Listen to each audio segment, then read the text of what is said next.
All right, so we're doing Tetzaveh Aleph. We're explaining that the last word of Parashat Terumah is Nehoshet, and the first words is Ve'ata Tetzaveh of our parasha.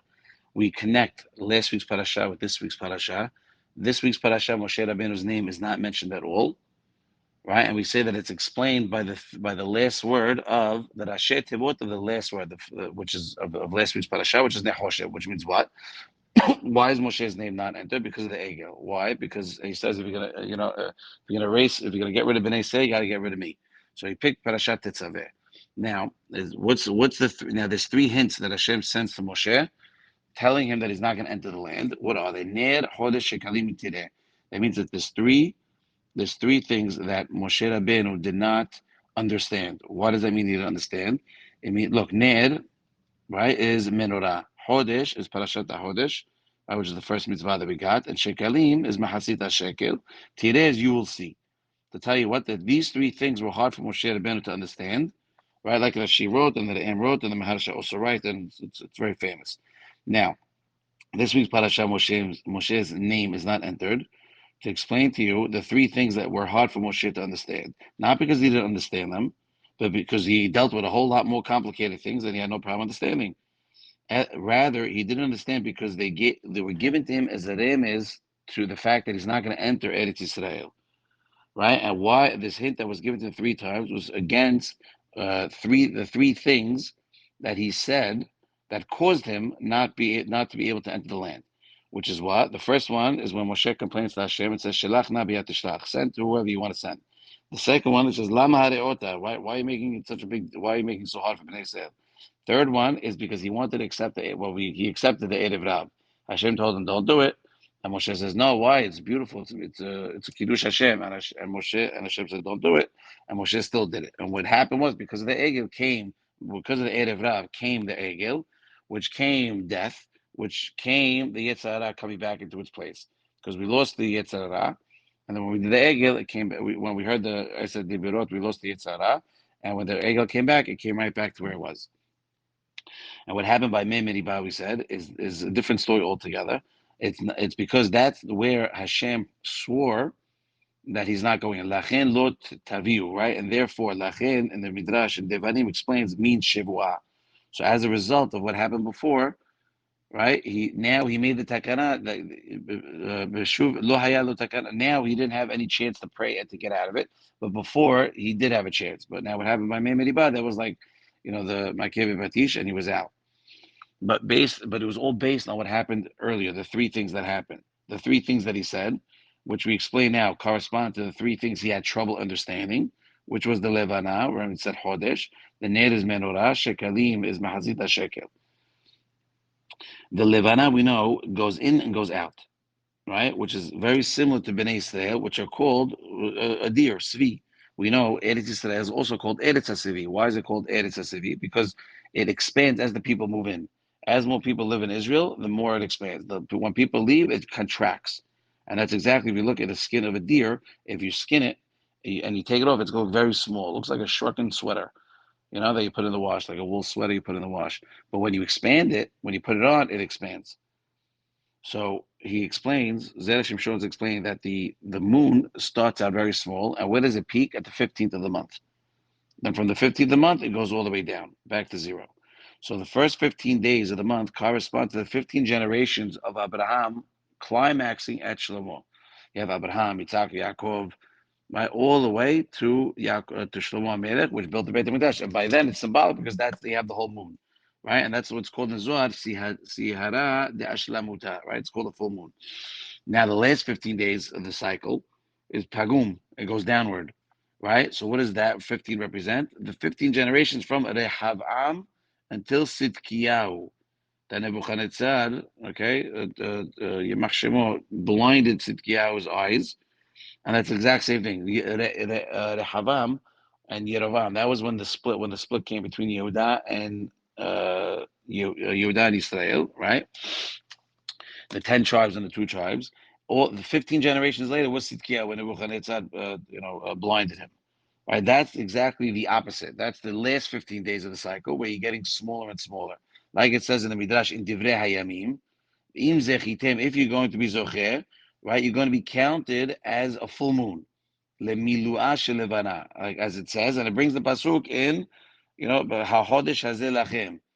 And the Midrash explains Abraham, Yitzhak, Yaakov, Yehuda, Peretz, all the way to Shlomo. But if you're not going to be, then it's going to be counted livgimata, the bad way. Rehavam, Aviyah, Asa, all the way down to Sidkiyahu and Nebuchadnezzar. So you see that the Yakut Shimoni in Divrei Yamim corresponds exactly to what we're saying.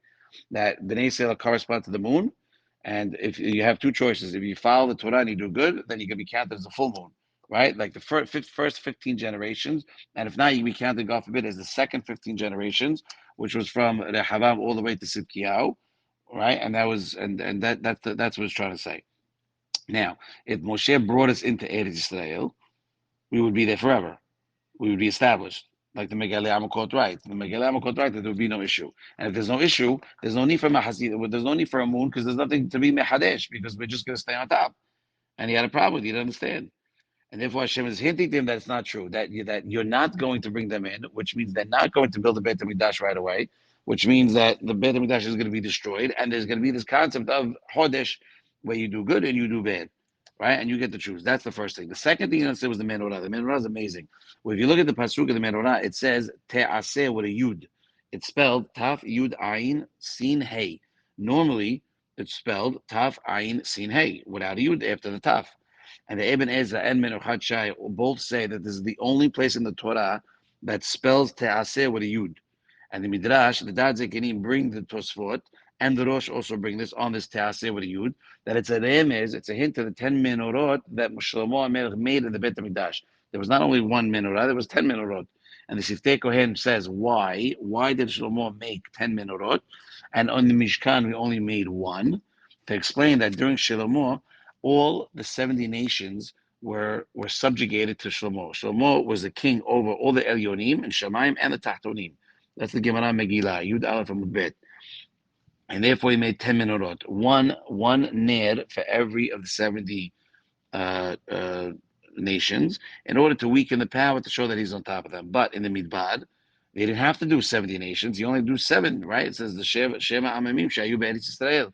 He only had to handle the 7. Why? Because he's not going to be the one that's actually going to do it, right? So when Moshe sees one that Hashem tells him, he had to show it to him that the menorah, he had to show him the menorah, he had to show him what does it mean to make the menorah. But what did he understand? Why only one menorah? Why not 10, like Shlomo? Because he's hinting to him that he's not going to be the one to take him in, and there's going to be galut after. Now, if Moshe did not say the words Lama Hareota Ta'amazeh, he would have seen the wars of the 31 kings. Right now, the word or the number 31 is El, and in Yevamot Kaf Aleph and Mud Aleph it explains El means Lashon Kasher, mighty, like the pasuk in Yehezkel, Ve'el Eli Haaretz Lakach, that the mighty ones of the land you took. Ve'ahar Kach Yavo Shlomo. Right now, so he's hinting to him that he only has to handle the 7, not the 31.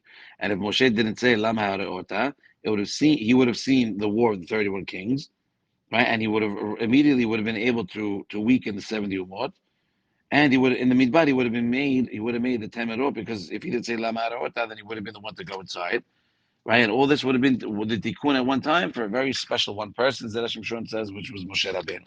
But because he says lama arota, he forfeited that ability and he couldn't go in. Now here comes the last one, Mahasita Shekel.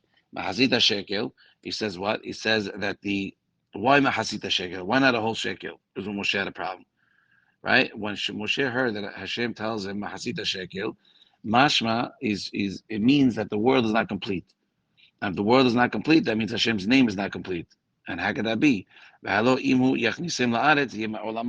if I would take them inside Israel, then there's not going to be a need for this Mahasita Shekel, because it's going to be a complete shekel. The Mahasita Shekel is representing that Hashem's name is not complete, that the job is not done. That's what he's doing. And when Hashem shows him a coin of fire, and the weight of this coin of fire is Mahasita Shekel, is a half of a shekel, he's telling him that you're not going to bring him in. And Siftei Kohen writes something very interesting about the word shekel. Shekel, if you look at Atbash is every letter corresponds to the last letter on the other side. So Aleph compares to Taf, Bet corresponds to Shin, right? Gimel corresponds to Resh, and so on and so forth. Atbash. Why is it called Atbash? Because Aleph and Tav, Bet and Shin. Atbash. If you look at the Atbash of the word shekel, it's Bet Dalit Chav, which is the gematria of Yud Ke Vav Ke, which is 26. Chaf is 20, Dalit is 4, Bet is 2. So 24 and 2 is 26. So the shekel be'atbash is the gematria of 26. And like it says, Rabbi Elazar in Eruvin, that from the day that the Beit HaMikdash was destroyed, dayo le'olam shishtamesh b'shtei otiyot. Why it's enough that it would only be that the world would be operated by two letters of God. God has four names, right? So he's explaining. I just want to see something here. Right. It's enough to call Hashem by his first two letters of his four-letter name using the Yud and the Hey, right? Which is Ka, right? You don't say it's God's name. Why is he saying that? Because when the Beit Hamikdash was destroyed, we shouldn't. Hashem's name is not complete. If it's not complete, we should be calling by his first name, by his full name, by his full name. Right? So now that the world is not complete, it's not a ui that Hashem should be called on a complete world because it's not complete. Like it says, Kilo, it says in Bereshit Rabbah, Kilo himtir Hashem Elohim, Shem maleh al olam maleh. That Hashem's going to be that because what does that mean? Hashem is complete when the whole world knows without suffix that God is God. Then the world maleh. Then the tikkun of the world is complete. But until the people know, everybody knows, the entire world knows that God is God, then the world is not complete. If the world is not complete, that you can't use it for full letter name. You should only. So Rabbi Elazar in the Gemara in Eruvin is explained that it's enough to only use. It's sufficient to just use the two letters because to show that the Beit Hamikdash is destroyed. Why do you think when the Beit Hamikdash was up and Shlomo Melech had it, he was a ruler over the Elyonim and the Tachtonim because everyone saw everybody. Shlomo Melech prayed that any goy that goes to any nochri that goes to the Beit Hamikdash and prays, he should accept his prayer. Why? Because it shouldn't be that a person goes to the Beit Hamikdash, prays and then doesn't get his answer prayed, then his prayer is answered. Then he's gonna be like, oh, this is not, I got nothing. Like this place don't work. This thing don't work. So to show why, because the Kiddush Hashem to show the world how we are and what we are. But now that the Beit Hamikdash was destroyed and there's still Avodah Zarah in the world, what is Avodah Zarah? Avodah Zarah is Shekir, right? Then Hakadosh Baruch Hu's name, and Hakadosh Baruch Hu's name is Emet, is truth, is complete opposites.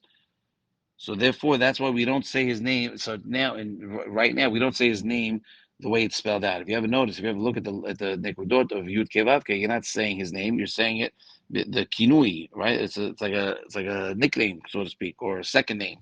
Why? Because we made the egel. And because we made the egel, we brought death back to the world, and which is Avodah Zarah, by the way. Yeah, the egel is Avodah Zarah, and that's why he says Mahasita Shekel, because it's not complete. My world is not complete, and you think it is complete, or it's going to be complete because we're going to go in and we're going to take over everything, but it's not because you said what you said, which is not Lama Hareota, which was the third one, no, the second one. Yeah, Lama Hareota. Hold on, no, it wasn't that one.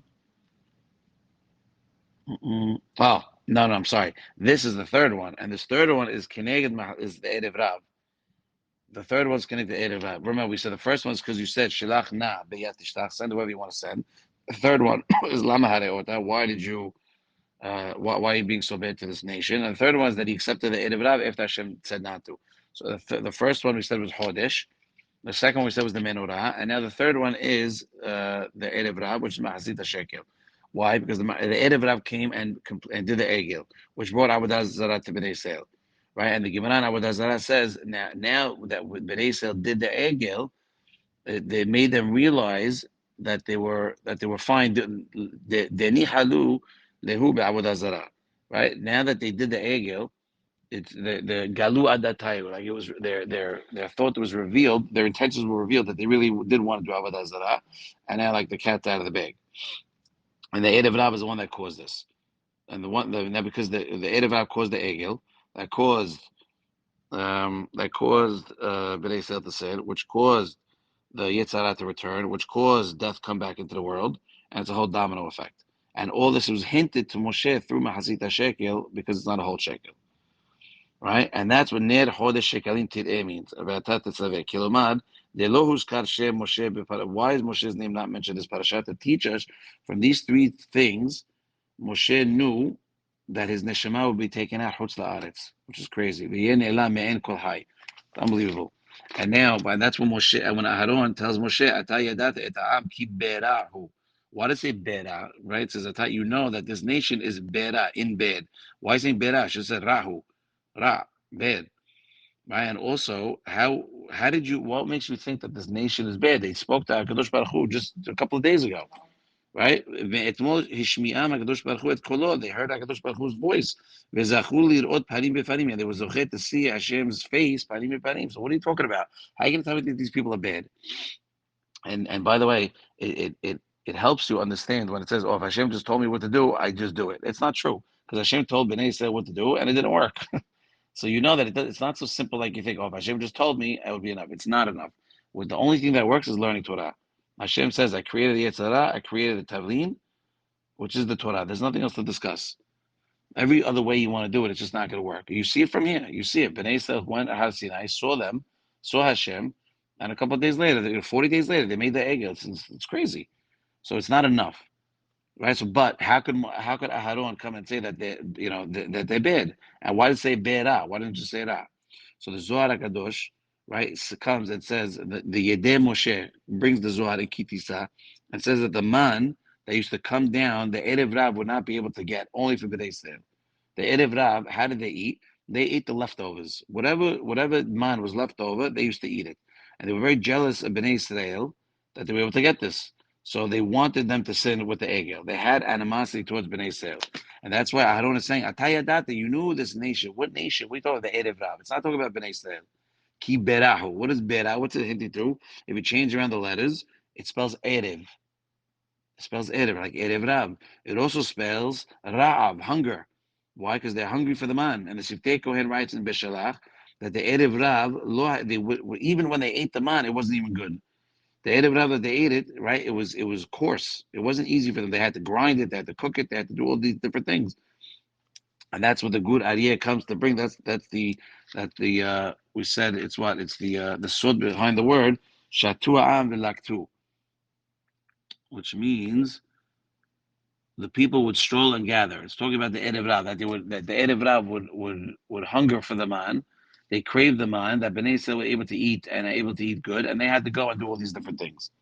Now, if you look at the Gemara, 2 more minutes, we know the Gemara in Menachot says 3 things that Moshe fell. The Gemara Menachot argues on Rashi.